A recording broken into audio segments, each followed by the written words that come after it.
It'll be one to go this time by. Coming to the green, buddy. Coming to the green. Let's go get him. Go, go, go. Dig, dig, dig. Go, go, go, go. Get your motor running. Head out on the highway. We'll go Bob, Lee, and then Marty. Go ahead. Over here, Jeff. Jeff, Bob Margolis, Yahoo Sports. Hey, Jeff, this has no bearing on this year because you're still very much in it. But, I am?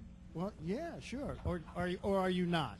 You want to be considered? Well, I wouldn't say very well in it. I mean, there's like a mathematical chance. Okay, all right. Well, then this may be able to be apropos to this year, but you look back at 05 and even a little bit 06, you know, what's it like to have to come to the racetrack when the first part of the year all you're thinking about is getting to the chase, and then you're in the chase, and then really you're not a factor anymore? What's it like to have to come here every week and be a part of something? Now, wait a minute. First you started out saying I had a very good chance at championship, and now you're saying, you know, what's it like to talking in circles, isn't it? be completely out of it. Well, make up your mind. Well, what okay, am I? Okay, let's say you're still in it, but I want you to think back to the years that you weren't. Okay? Think back to the years that I did what? That you weren't. That I was in it or out of it? Because I've been both. All right, let's just say 05, okay? Let's just say 05. 05, yeah, we were let's out of it. Yeah, let's think about having to come to the racetrack. Yes. And not be a part of what everybody else is, you know. You do what you do every other weekend. You go to try to win.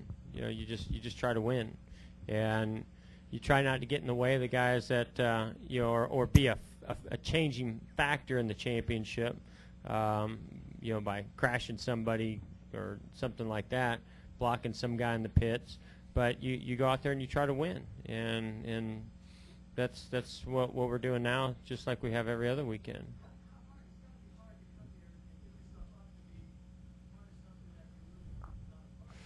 Well, I mean, you lose a lot more than you win in this sport, so it's easier to get, you know, used to that fight and that mindset of what you have to do to try to you know, celebrate in victory lane at the end of the day, or have a finish that you're really excited and proud of when you leave here. I mean, that's your goal every weekend.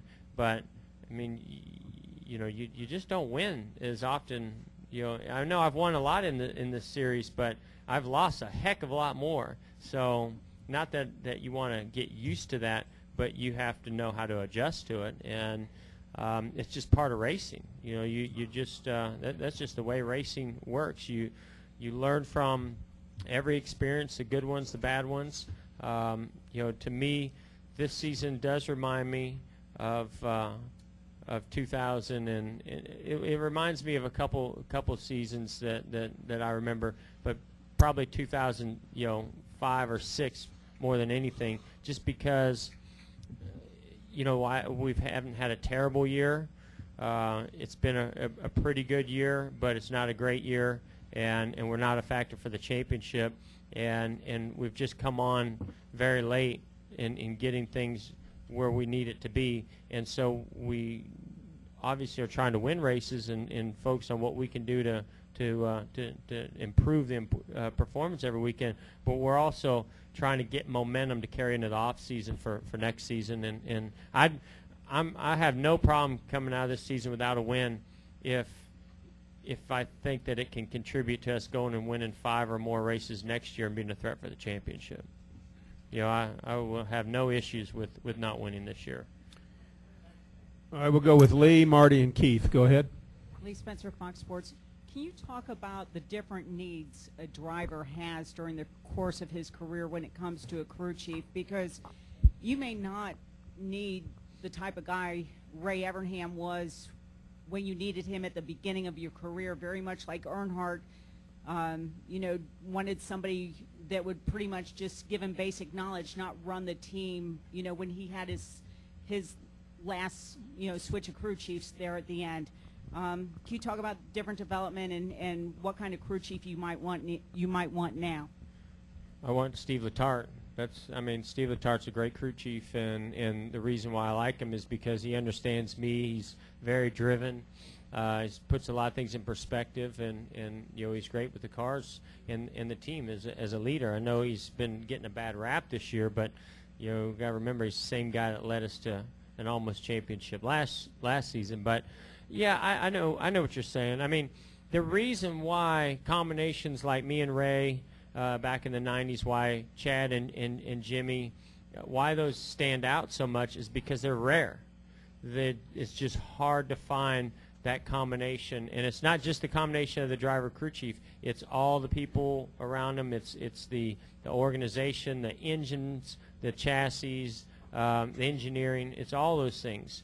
But it usually starts at the top, and so, you know, the reason why they're so special is because it's hard to find. You know, every driver out there is trying to find that perfect combination and that perfect crew chief. Every crew chief trying to find that perfect combination of a driver that fits, you know, well with them. And everybody's different.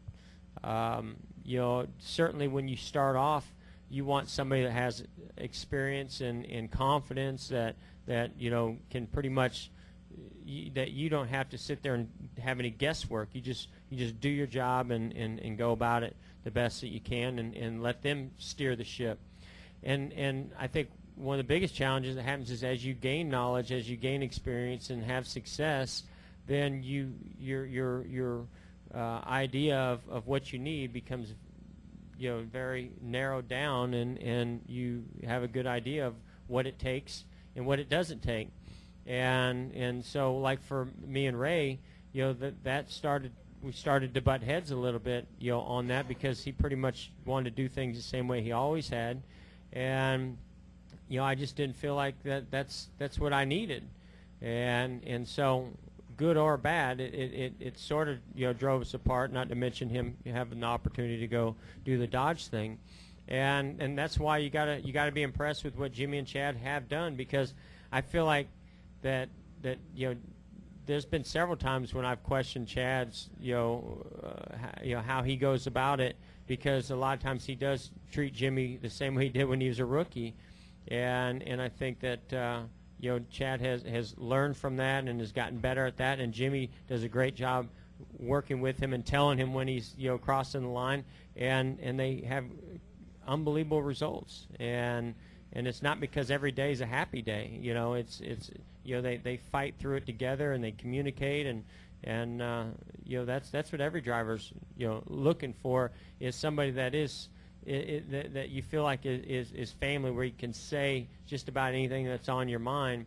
and they don't take offense to it, and yet they are there to do whatever it takes to get the team where it needs to be, and that you get along. At the end of the day, you know, you gotta communicate. It's all about communication. And when you say the car is tight here or loose here, that they are almost reading your mind. And when they're making an adjustment, you know, you're sitting there going, yeah, that's exactly what I need.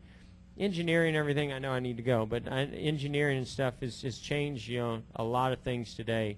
And the biggest challenge that I have today, somebody that's been in the sport for 16 seasons, is that today's car and adjustments is completely different than what it used to be. And so when something like this comes along, where it used to be, you know, you put a bigger right front spring in the car and it made the car, you know, tighter or more comfortable getting in the corner, now it does the exact opposite. You know, all those things are things that I have to now take that knowledge and block out of my head and just erase it, and that's hard to do.